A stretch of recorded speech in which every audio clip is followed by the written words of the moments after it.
श्री सच्चिदानंद सद्गुरु साईनाथ महाराज की जय। सद्गुरु श्री साईनाथुनि शरद बाबूजी की जय। సాయి వంటి దైవంబు లేడోయి లేడోయి, ప్రజలందరి నోట సాయి నామం పలకాలి, సర్వత్రా సాయి రూపం రంజిల్లాలి, ముజ్జగాలు సాయి మహిమతో ముప్పిరిగొనాలి. సాయి పదరవళులు మన హృదయ కుహరంలోని నిశ్శబ్ద నిశీధిలో ప్రతిధ్వనించాలి. ప్రణవనాద వీచికల్లా సాయి జ్ఞాన సౌరభాలు సర్వత్రా వ్యాపించాలి. ఆ సుజ్ఞాన సౌరభాల ఆస్వాదనలో మన మనసులు మత్తెక్కాలి. సాయి ప్రేమామృత ధారలు అంతటా నిరంతరం వర్షించాలి. ఆ ప్రేమామృత ధారలలో తడుస్తూ, ఆ జ్ఞాన సౌరభాల మత్తులో ఆనందంగా నర్తిస్తూ సాయి వంటి దైవంబు లేడోయి లేడోయి అని అందరూ ఏకకంఠంతో గానం చేయాలి. అదే నా ఆశ, ఆశయం, ఆకాంక్ష.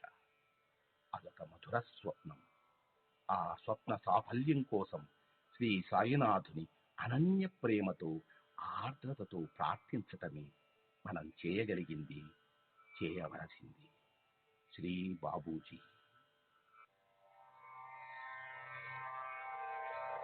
श्री सच्चिदानंद सद्गुरु साईनाथ महाराज की जय। सद्गुरु श्री साईनाथुनि शरद बाबूजी की जय।